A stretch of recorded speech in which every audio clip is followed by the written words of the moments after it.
That's good. All right. Well, I think this is the first talk I've ever given in my socks, you know?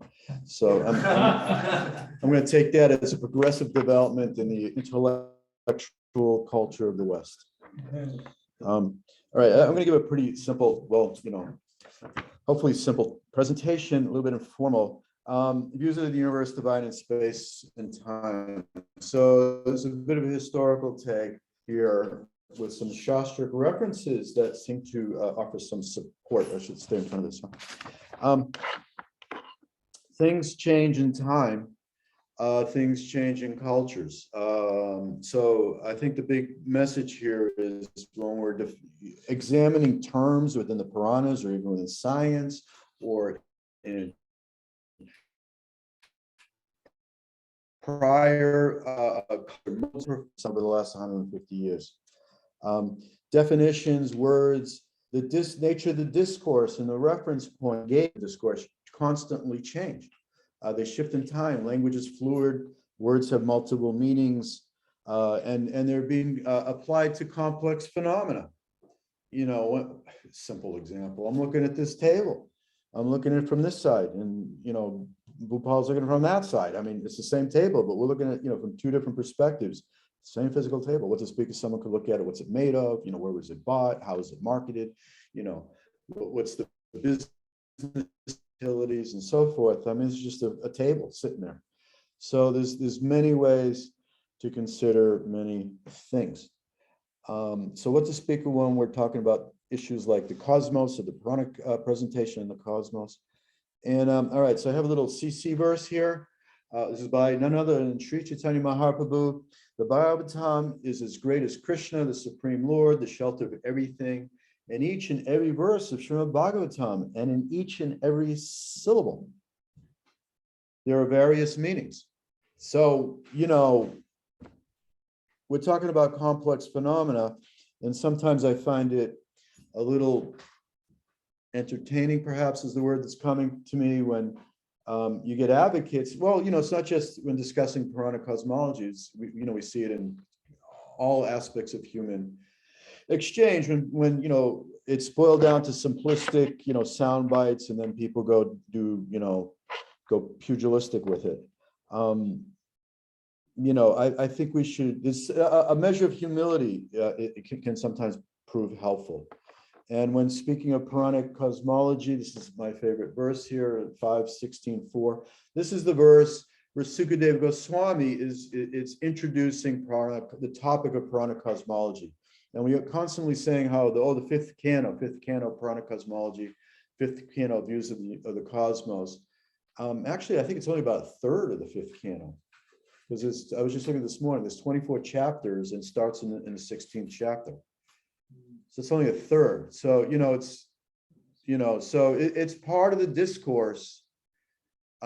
Is it central to this? So what part does it play? But at any rate, here Sukadeva Goswami is about to introduce it to Maharaj Parikshit. And how does he introduce it? There's no limit to the expansion of the Supreme Personality of Godhead's material energy.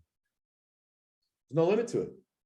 This material, in every conditioned soul thinks they're just about to reach that limit and get a grip. But he's saying there's no limit. This material world is a transformation of material qualities, yet no one could possibly explain it perfectly, even in a lifetime as long as that of Brahma. And from again, without making truth statements, just for the extra, just to do the exercise, within this construct, Brahma is that's the greatest capacity Jiva can possess, is that of Lord Brahma. And he's not, and it's not expected that he would know this material energy perfectly. So that's the exercise. That's how Sukadeva Goswami is framing the exercise. I've also, these are more Bhagavatam class type sound bites, but sometimes it's been mentioned that even Krishna, comes as Lord Chaitanya to better understand Radharani. And sometimes I've also heard, it's expanding, it's dynamic. It's not some static worldview like some Greek philosophy where you get to the perfect triangles and that's where the buzz is. The perfection, so-called perfection, is this dynamic, expanding thing. Of which the material condition, we say it's dull as compared to the spiritual energy, but if the spiritual energy is infinite and the material energy is 25% of infinite, what does that make it? It's a quite complex topic. Also, when we talk about terms, even within the Bhagavatam construct, very clearly, this is a world of names. The enlightened person should endeavor only for the minimum necessities of life, while in the world of names. We're here in the conditional realm, and we put, names on it, whether it's in Spanish or Sanskrit or English or whatever language I speak. It's a world of names. So we put names on things. The word tree is not the tree. I remember there was a biography about Tolkien, and the author, I think Tolkien said that, the language is a metaphor for experiences and for things that exist outside the mind. And what they actually are, we perceive that and we give it names. It's their names. So in the purport, devotee is not interested in creating unwanted things for situations which is not at all reality, but simply names of no more significance than the babble of sea waves. I think that could maybe offer some context when we're utilizing terms. So what are these words? Are they of no purpose? Are they no value? Oh, where's my verse? Oh, here's something I picked up. I just did Google this morning. I got it. This is from a Satru Das Goswami book, but it's relevant. Although Vaishnavas are not afraid of words, because sticks and stones can break your bones, but names can never hurt you. So the world of names is an illusion, but neither is he afraid of those words, names. So anyway, I probably botched it, but that doesn't mean he is heedless of their power. Language has power. But a Vaishnava is careful about his speech. So it is a world of names. It is language. It does have a power. So again, there's some complexity here. But there is a place for humility. It's not that I got the term and I own it because I get the name. I got the label. So some humility may be useful.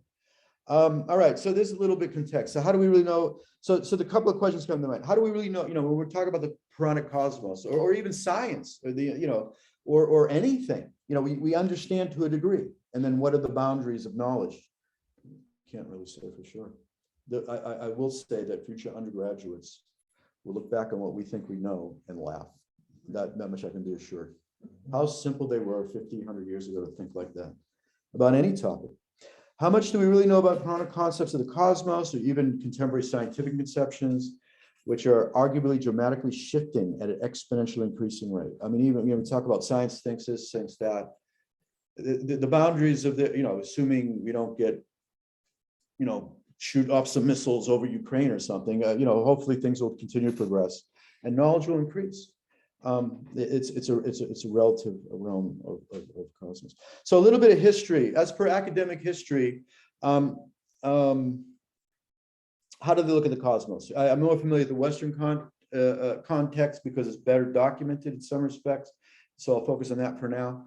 But the Western concept of cosmos, the visible realm, there was about 1,000 years of Babylonian records that the Greeks inherited. This is the standard story. The Greeks started playing with it mathematically. I have a little a video here to illustrate. They're trying to mathematically quantify the motion, how to capture the phenomena, the observable motion. And they were doing this in the East as well.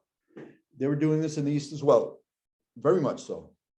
Some of the leading figures in the development of mathematics, and a lot of development of mathematics is drawn from trying to chart motion in the heavens. And what was one of the impetuses for that? By charting motion in the heavens, it has a lot of utility for astrology.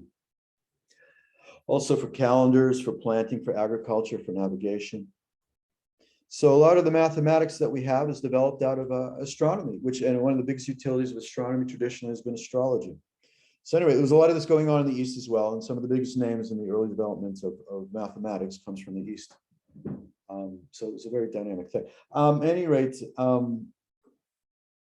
circling back to the Greek legacy that the West has also inherited, they attempted to make models mapping the cosmos, the visible universe. I have this thing here just to show you. I showed it before, but I like it. So, and of course, oh, here we go. When technology works, it's like really cool stuff, But here's a little, so this illustrates how relative perspectives in the cosmos. They didn't have a Newtonian physics yet, so they're not worried about justifying a motion in terms of that. And there's a story to that we'll get to. But this is the first model is by Eudoxus. He is, I believe, if my memory serves me right, he was working with a student of Plato in the academy. There was a challenge who could make up a model that would account for the motion of the planets. We have all these charts and graphs and so on and so forth. And the first model is something Eudoxus came up with that is simpatico with Aristotelian physics, of crystalline spheres rotating with other crystalline spheres. And you can see where there was a logic to that, even though to our sense or my sense, it's like, what the heck were they talking about? But within their reference points, this made a certain logic. And any first-rate thinker is going to know any kind of knowledge that has a tentative quality to it. Maybe a second, third-rate thinker is going to latch onto it more passionately. But a third-rate thinker better understands the relative perceptions and how there's always more to be seen. So the first model will be Eudoxus from ancient Greece around the time of Plato. Then it's going to shift into Ptolemy's model from about the 2nd century AD, I believe. And that was what was handed down to the Europeans, to the European university system. And that was what butted up against Copernicus, actually his model. And he was a pastor, he was a minister, he was basically a priest, a Catholic priest, an administrative priest, working for the Pope. So his model was not much better than Ptolemy's at all, but it showed it was viable to make a mathematical model based on a heliocentric approach, and later on with Kepler and Galileo, it sort of surpassed the Greek model. But this thing will show how this thing cooked up by Eudoxus that kind of illustrates how Aristotle viewed the cosmos. And then Ptolemy was just a mathematical model, and then a heliocentric. They're all looking at the same motion, and they're all counting for the same motion. And why is that relevant? Because there's many ways to look at this thing, anything. And this is interesting because they talk about astronomy, and the topic's complex. So I don't want to push too many buttons. I'm afraid to do that. So here's the Earth with the zodiac. And planets, they don't move in simple paths. Planet means wandering star. They wander around, they loop back, as compared to the stars have a more stable motion.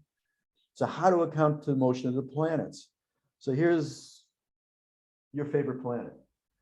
And from the Earth perspective, it'll be moving along, and then it loops back, and then moves along again, and then it loops back. So how to account for the motion of these freaky stars that just like wander around in the night sky?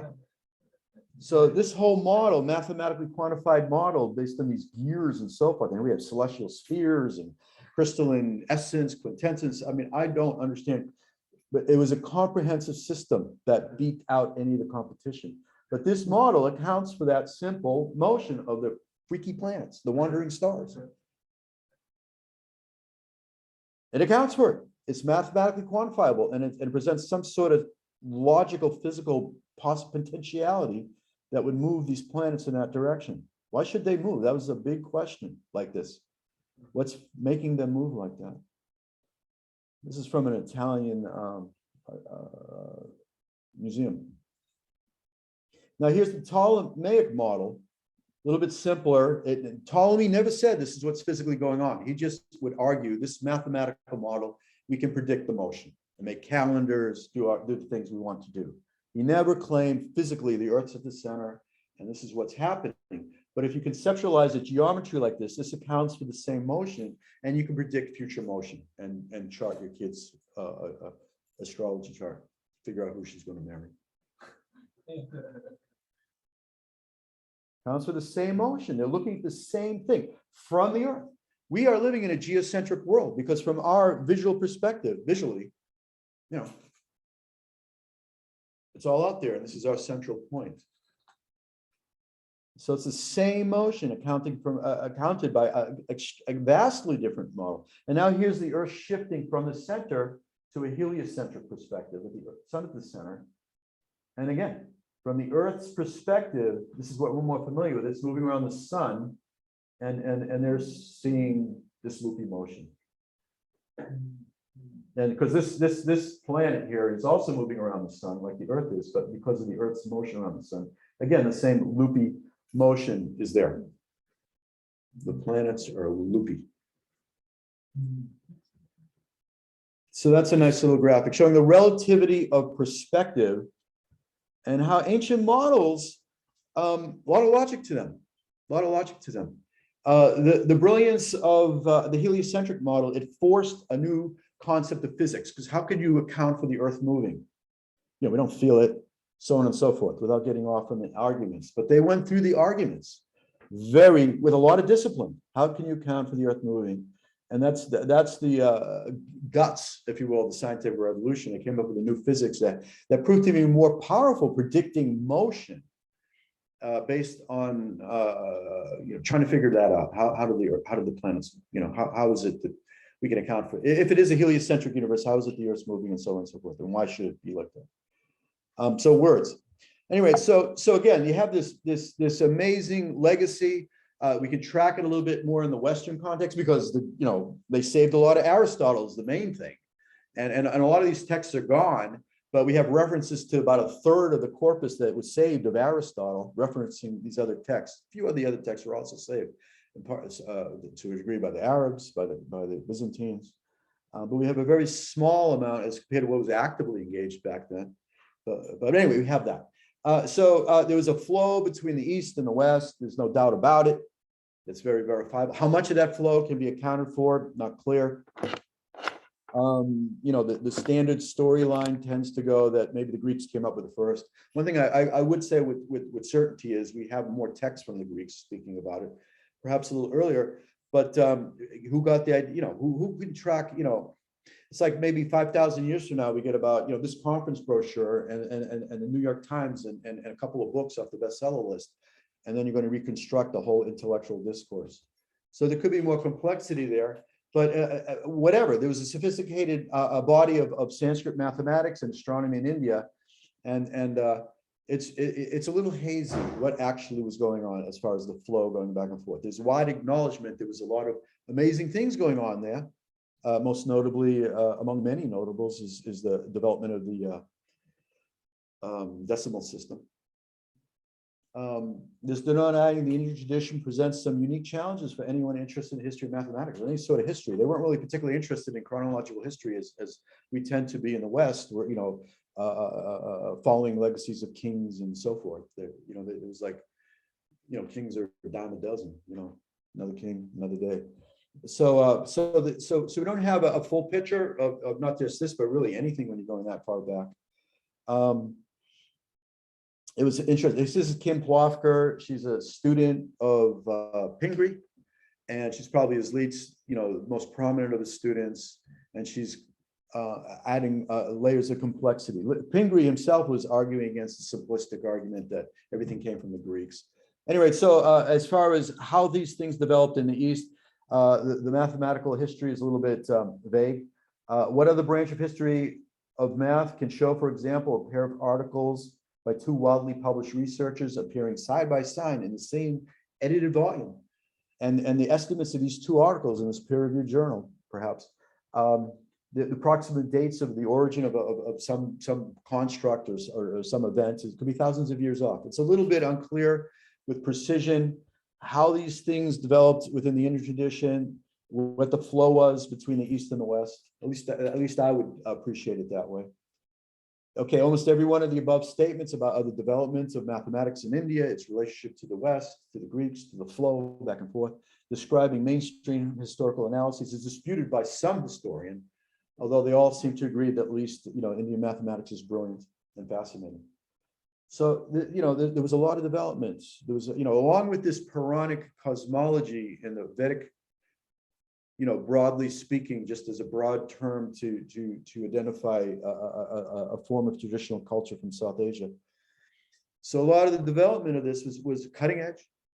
within an empirical, observable context. It was needed within that Vedic culture for things that are integral to it, the astrology and temple worship and calendars for religious festivals and so forth. It was needed. Empirical astronomy was required in Vedic culture. At the same time, which is a difference between the experience of these Sanskrit mathematical astronomers in the East and those of the West, in Greece and elsewhere, Babylon. Those in the East were well aware of the Puranas. They were well aware of the Puranic legacy, and they knew both. So that's one of the themes of this book we're putting out is Baroda Parihara Revisited. This discussion is how to reconcile, come to grips, with this observable phenomena, or to do whatever degree we can observe it, and this legacy and these other traditions. This is not new. This is not new. It's part of the tradition for thousands of years. And these guys, it's not like they were looking at the Puranas because they didn't know what else to think about the cosmos. They were well aware of exactly what was going on from an observable motion. So that's something here. Well, one other thing I want to bring up, time, I'm doing all right, I think. So again, when we talk of universe, traditionally, I don't have any pictures for it, but traditionally in the West, it's a solar system. When we say universe, we have a picture of what we think of the universe. It'll be vastly different in a generation, 2, 3, as was brought up. I mean, I don't know the details of dark matter and dark energy, but I do appreciate that it's a bit of a placeholder, and they have some portals for exploration. But what it actually is, the problem is that the observable motion that they can see, they cannot account for it in terms of mass, according to the physics as they understand it now. There should be 95% more stuff out there, or more than 95%, to account for the motion that they see. What that is, well, I will guarantee you, whatever it is, undergraduates in the future will be laughing at us how we were so simplistic in our understanding of the cosmos, because they know so much more in their textbooks. But the observable universe, as per whatever tools science has brought to bear, they can acknowledge it. We're not seeing much. We're not seeing much. So it's not that, it shouldn't be that unusual. Usual if you're in a conversation about the universe 500, 1,000, 2,000 years ago, maybe some people there would know, oh, there's black holes or whatever else they may know. But discourse, the term would apply to what we presently identify as the solar system. And the stars were generally considered, of course, not everybody agrees on anything, but a general consensus, the stars would be a band, like asteroid belt beyond, it would have been Saturn, I believe. Yeah, the last, yeah. And because why should they be so far out? What's the point? I mean, they could be far out there, because the argument of if the Earth was moving, you would see a shift in the background. I put my finger out here and I shift just from one eye to the other, and I'm looking out of my left eye, the finger's in front of that window, and I'm looking out of my right eye, and the finger's in front of the other window over there. So if my perspective is moving, if the Earth's moving and my perspective of the universe is shifting over the seasons, the background should be shifting, and they don't see that. And why? And they know. And why possibly you wouldn't see it if the stars were far, far away, so far away, you wouldn't see that shift in perspective. Why should the stars be so far away? What's the use of all that empty space? Wasted space. Put some furniture in there. Yeah, huh? What's on? Oh, I got, all right. Well, this thing here says 9, it says 9:40. What do I got till? 42. Sthita-dhi-muni, you're welcome to encroach on my time. I probably won't need more than 20-25 minutes. So you go ahead. Don't worry about encroaching on whatever I've been allotted. Your talk is much more interesting than mine's going to be. That's humbling. That's humbling. All right. So the concepts of the universe have shifted. It wasn't like they would, first-rate thinkers were parsing the complexity of perspective on that. I mean, maybe, your local dude at the pub, not as much, but first-rate thinkers would. Yeah. So then you got into, as Doug brought up, you started to get into the realm of modern science with the abetted by a refinements of telescopy, of grinding lenses. So in the 1800s, they did get telescopes and instrumentation where they could see that shift. I think it was 1838. And I got it written down here who did it. Friedrich. Oh, I found it. Friedrich Bessel, 1838. So it's at that point they could start to actually confirm through observational data that the Earth was moving. I mean, the physics, there's a scientific revolution, the debate, it seems to make more sense that the Earth's in motion with, we're developing Newtonian physics and so forth, but actually to have observable data to confirm it, you didn't get that till 1840 with increased refinement of instrumentation. As you get into the 1800s, then the concept of the universe shifts to the Milky Way, the galaxy. With the nebula, I think that I mean, correct me, we'll look it up in Wikipedia or something, but no, I'm joking. We will not do that. Nebula, I think they recognized they were beyond the Milky Way galaxy. That's a detail. But at any rate, there were clouds of gas. And then when you had to get to the 1920s with the development of the 100-inch telescopes at Mount Wilson, that you could see that these little clouds of nebula, the gas, there were other galaxies. And then with Hubble was running that.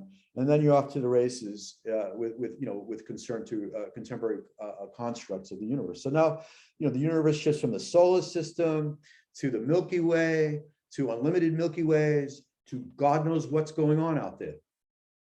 When we casually talk of cosmos, the universe. So it's shifting. So what's the point of that? When terms are being thrown around within a discourse in a Puranic context, even if they knew everything because they're pure devotees or whatever we may say they are, they're talking to people within a conversation, and these would be the common reference points for the terms that they're using. So this is a standard historical exercise. There's a tendency to look back on the past, or really anything, through our own lens of reference points. The joke within, let's say, a historical concept, it's called a chronocentric history. We're looking on the past. Well, I can see a lot of things similar to us 500, 1,000 years ago, so it must be like the present, only a little different. And then the joke is, that's like saying French cuisine is like American cuisine. It's only a little different. The difference is it has fewer Pizza Huts. Otherwise, it's pretty much the same. I found Pizza Hut, and I looked it up. There's about 150 Pizza Huts in France. All right. So we have to be careful about that. How the terms are being used, just some humility. We're getting into another headspace, if you will. And I think these are things that have been brought up by Krishna Abhishek and Doug within different contexts. So the basic point I want to bring in is so what the heck is even the point of looking at the Puranic cosmos, or any look at the natural world? In one sense, the fifth canto is just natural theology, which is looking at the natural world and meditating on how it's connected to God. So it could very well be real. It could very well be directly experiential. I think the consensus is it's not directly experiential to standard human perception. It may be through an upgrade in consciousness, because ultimately the sense perception comes from the soul, the self, and then it's filtered through our externals. And actually, we're not bound by that. You could transcend it, but it's not a common thing.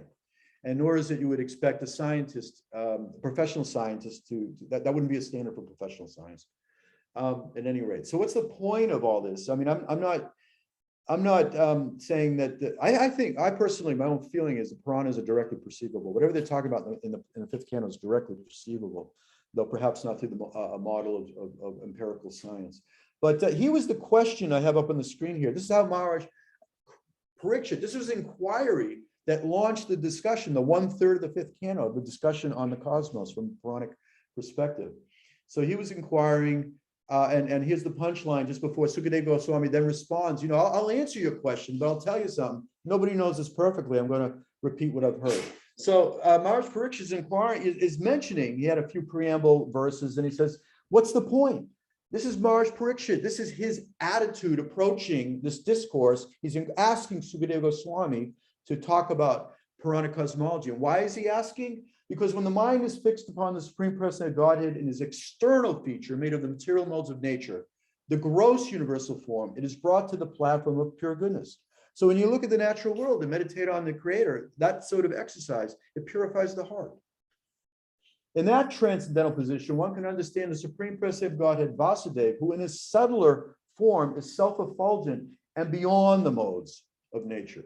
Oh, my Lord, please describe vividly how that form, that external, what we say the external form of the material energy, it's all him, as we'll see in the purport. Prabhupada would raise as a talking point, which covers the entire, how do you perceive the natural world? What's the meditation? What's the point? And here's the purport. Elsewhere in the Bhagavatam, Narada-muni has said something in Sanskrit there. The entire universe, why can't they all learn English? The entire universe is also the Supreme Personality of Godhead, although it appears different from him. Isn't that the material energy? It's really Krishna. It's all him. Is he in the pillar? Okay, I'm cool. I'm not going to ask that question. It's all Krishna and his energies, although it appears different. And that's the point of the material energy, is to leave the appearance that you can have the kingdom of God without God. He's not there, but that's your Maya. Therefore, although Parikshit Maharaj had no need for geographical knowledge of the universe, that wasn't the point even. That knowledge was also spiritual and transcendental because he was thinking of the entire universe as an expansion of the energy of the Lord. So that was the point of the exercise. And here's, and I thought I had another one in there, but that's good. Oh, here's more. Oh, I missed one. So before that, Sukadeva Goswami advised him to think of the universal form, and therefore, following the advice of spiritual master, he did that. The universal form is certainly material, but because everything is an expansion of the energy of the Supreme Personality of Godhead, ultimately nothing is material. Therefore, Parikshit Maharaj's mind was saturated with spiritual consciousness. So that's perhaps part of the exercise here. That's the point from a bhakti perspective. So that was out of sequence. And this is the verse where Narada-muni was referred to that in Prabhupada's purport there, early in the first canto. The Supreme Lord, okay, I'm going to trust I typed this in right. Actually, I copied and pasted it out. I guess that's how it was written. The Supreme Lord, Personality of Godhead, is himself this cosmos, and still he is aloof from it. From him only has this cosmic manifestation emanated. In him it rests, and unto him it enters after annihilation. Your good self knows all about this. I've given only a synopsis. So, I think that's the point of it. And I wouldn't argue that it's just poetry. Could be anything. Could be anything. I think there's a reality to it, directly experiential reality, but that's not even the point. That's not the point. The point is how to engage it in bhakti, into a meditation, to connect with the Supreme Lord. And that's where we'll go. So I'm out of time. I was going to talk about the book too, but it's coming along. I appreciate all your feedback on it. The point of that book we're working on is to upgrade the discourse, hopefully a little bit. I know after we passed around that manuscript, suddenly those posts on that website that was sponsoring just stopped, according to Krishna, who keeps an eye on this. So, anyways, the point of the book is that this conversation has been going on a long time within the tradition in a very sophisticated form. And in good part, that is what we are trying to reintroduce within a contemporary context. And that's part of the reason why we're having these cosmology workshops. And I feel like that's a conclusion. I better stop.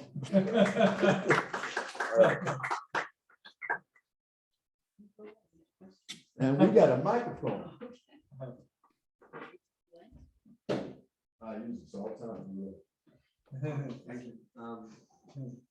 I wanted you to explain the statement of yours, which you said sometime during the talk. Everything in the Puranas is directly perceivable, though not empirically observable, something like that.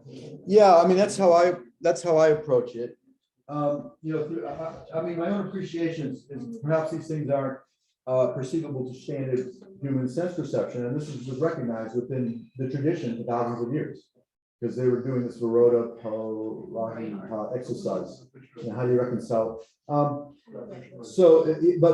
ultimately, the senses that are latent to the self, as Jiva Atma, are far more powerful than as they get reflected through standard human form.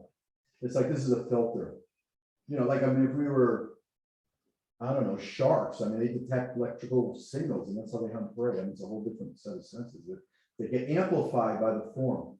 So if you're going to do professional science, you're dealing with the standard senses that anybody just, like if you're in America, you got a standard set of material comfort. It's expected, as opposed to Stanley, step back so people can see you. All right. Whereas if you were born in a third world country, you wouldn't. I mean, I know in America, if you don't have plumbing, if you don't have, it's like this is, the kids get taken away. They don't have shoes. Whereas if you're in a third world country, it's like, yeah, so what of it? So there's a certain set of material comforts that's just expected as a standard thing. So that set of essential tools that the human being has access to a certain level of reality, but ultimately the perceptions, the experience of the self that isn't reliant, dependent on the biological form. And there's different people have gone through different exercises, there's different parapsychological, I mean, you can parse them for what it's worth, but there is evidence of alternate modes of perception, but to whatever degree they're relevant, they're not something you can't utilize within a professional scientific discipline because they just don't fit that criteria.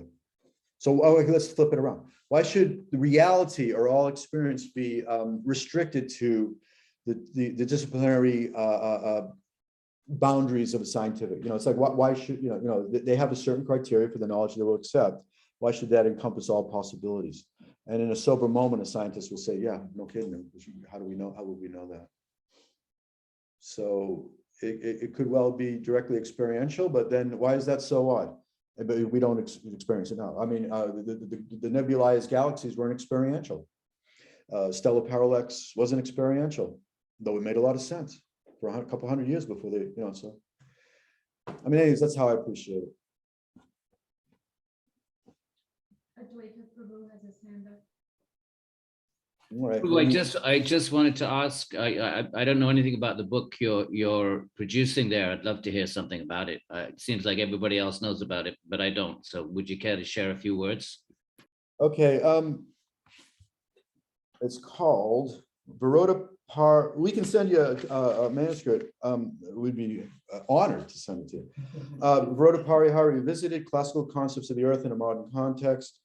Well, since Adwaita asked, let's do it. Well, geez, so much technology. What's up on that screen now? Just the blank thing? We have you. I'm seeing you. Oh, me? You're not sharing anything. In the slideshow, clicks to. We can see you, don't worry. All right. If I wanted to show something up there. Share screen. Okay, so that's a heck of a lot of buttons. So where's the share screen? Huh? There? Well, this one's all black, right? All right. Yeah, I did that.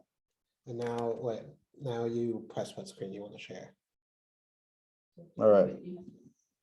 Well, this thing there. Oh, there it this is. one. All right, and then you push that button, huh? Share. All right. Think you're so smart. Oh, and that's still black. They see it. They see it? All right, that's what counts. All right, so this is a book. I guess, let me see. Single page, how's that? No, these guys can't see it here now. We see that. Yeah. I can see it, Prabhu. All right, you can see it. Oh, let me try that. No, we can't see that. Yeah, you see. There you go. All right. And well, the thing's kind of spinning. Stop spinning. Oh, look at that. That's a nice noise. I'm afraid I'm going to push one button too many,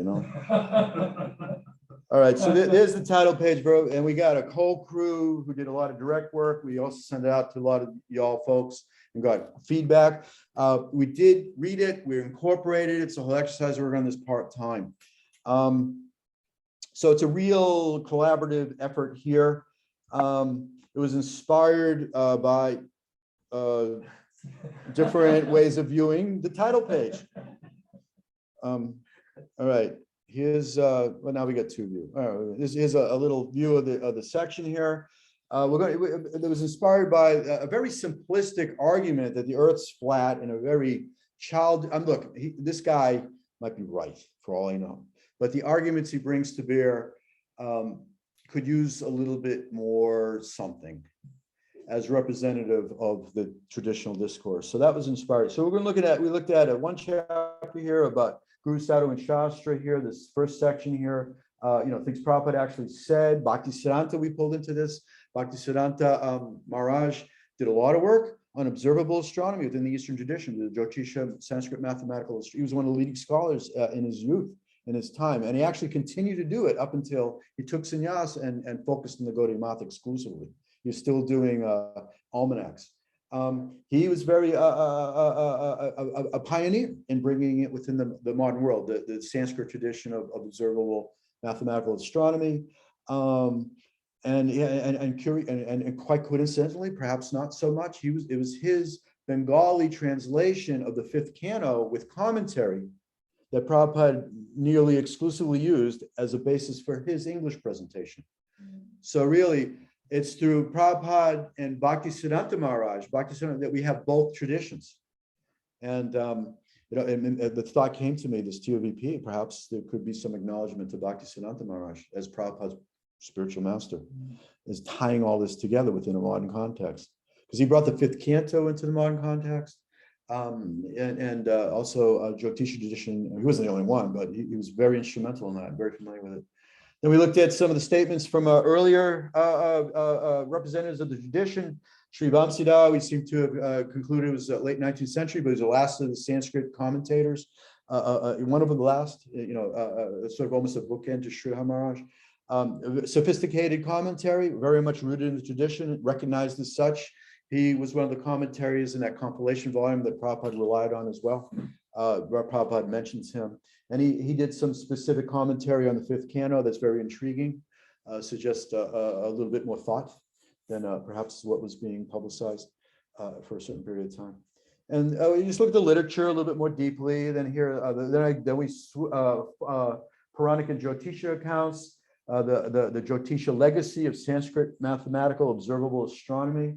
And some of these figures here, Aryabhata, Brahmagupta, particularly Bhaskacharya, are some of the leading figures in the history of global development of mathematics. And we have extensive manuscripts of theirs, and all of them in their Mangala, I can't pronounce this stuff, the introduction stuff, the preface. They're all acknowledging Sarasvati, Vishnu, Shiva. I mean, they are Vedic Brahmins. If they aren't Vedic Brahmins, nobody is. They are there, and they're doing this kind of work, and their work is foundational to the modern understanding of mathematics and astronomy. They're recognized without all that. Gyanaraj is another prominent figure in this tradition, maybe not on the level of Bhaskacharya, but he's up there. And he's a Vaishnava all through and through. He's giving extensive commentary within his astronomical treatise. There's a section traditionally you do on the seasons, is something Bhaskacharya did. And he framed it not just as a natural, he's sort of like Lord Chaitanya. If we're going to talk about the seasons, it was like a little thing some of these manuscripts had. He did it as Krishna's pastimes in Vrindavan in different seasons. And that's how we did the exercise of how we bring there was like a little tradition. Bhaskacharya, it's very the seasons in India. Gyanaraj does that exercise following in Bhaskacharya's model, his tradition by framing it in Krishna Lila and Ram Lila. So he's also doing this as very much without too much, I think, to contest Vaishnava and others as well. So this Jyotisha legacy, many things to it.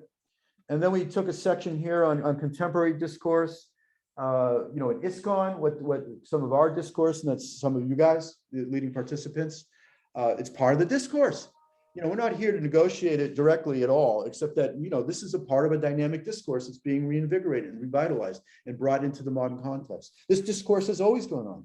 There's always different, it's unlimited ways to look at it. But there's obviously, just as in science, there's certain criteria that this is a representative of the tradition, that this is a disciplined, mature representation of the tradition. So, we felt everybody was sincerely doing that. We looked at Sariputta, of course. A little bit of a fanboy there, but it's all good. It's all good. You know, currently things going on the TOP. All right, let's push it along. Then we discussed what's going on in modern science, just for discussion's sake. I mean, if you're going to argue modern science is this or that and the other thing, you should be arguing about what's actually going on in modern science, as opposed to, I think, you know, not the, what is it, the straw man argument, or give the dog a bad name and then hang it. If you're going to have an intelligent discourse about modern science, I mean, it's not like it's a way of looking at things. And if we're going to discuss it, we should have some familiarity with what their discussions are. Oh, speaking of, somebody brought up about, well, the earth seems, Krishna Abhishek, the earth seems flawed to me. That was an argument that they talked about. I think it was Lalacharya, but it was a common argument that these guys would use. Well, you know, if you take the circumference, they all recognize it as a globe within the Jyotisha tradition. And if you took it like 1/100th of the roundness, the circumference, that appears flat. Mathematically, it would appear flat. So they're, you know, this is all these arguments are acknowledged. But anyway, so we just brought in contemporary arguments why the earth is considered spherical, though this is not new. I mean, but it's the same basic point that's been going on forever, as far as human scholarship is accounted for. And then we did a conclusion. But then we had an interesting appendix here. We brought in all kinds of things. Burijan did an essay that was very dynamic. Again, it's part of the tradition. We're not saying, you know, he's right and everybody else is wrong, but he had a very thoughtful way of analyzing it. This is part of the discussion, the discourse. It's something from Sthita-dhi-muni's Vedic cosmography, pioneering work on the Bhumandala. Then what we got, collection of Prabhupada statements from all this, you know, which is encyclopedic collection. Because we ran into all this stuff, different thing. And we have something from yours truly here. We did so much, we tripped into Sri Vamsidhar. And so we just collected what, you know, who he was. We just, you know, we got a bunch of stuff. I just put together a package of what his work was. It was sophisticated. I'm not saying he's right. You know, Sukadeva Goswami says even Brahma doesn't get it totally right. But he has sophisticated commentary. And so we gave some, you know, what biographical material he came up. We got some translation work. I know Janaki's been working on it. Janaki Ram, Jonathan Edelman's been working on it. And we got Krishna Sarup to translate a few things for us. He did some translation work for Sadaputa back in the day, Nepali Brahmin, and so on. And also there was a commentary, some analysis on him. There's a Sanskrit reproduction of his work published in the 1990s with some data. It was all in Sanskrit. We had that.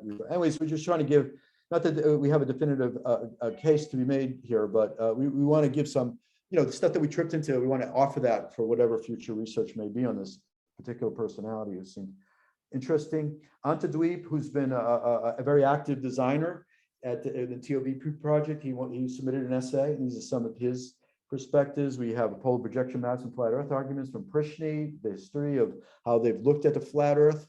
You know, you can take a globe and make a flat map. Every map we have is flat, you know, it's like on the wall. But you know, you take the globe and how you project it into a flat, there's a whole history to that. It's not, you know, these modern flat earth evangelical Christian tradition type thing. Basically, they're taking a polar projection map and saying that's it. Anyways, you have to buy the book once we get it together.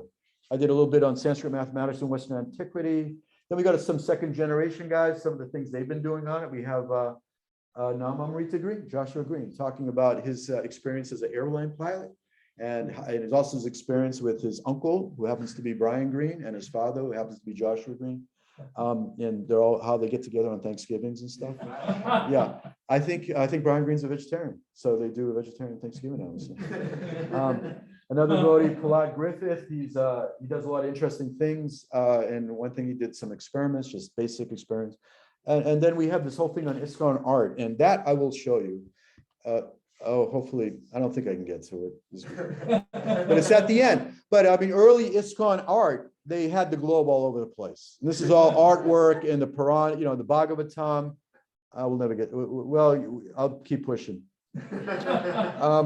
You know, this is some draft, it's all, but they were doing it. Particularly in the 50s, there's globes all over the original volumes, and they're still in the BBT volumes. And Prabhupada's, you know, like, oh my God, there's a globe. You know, it's you know, and it wasn't like he hadn't read the fifth canon. You know, get rid of the globe. Oh, I went too far. Oh, here we go. Here we go. Look at all this stuff. So this is kind of fun because we kept tripping into these pictures, and Prishni and myself got inspired. This is 1970, first Easy Journey cover.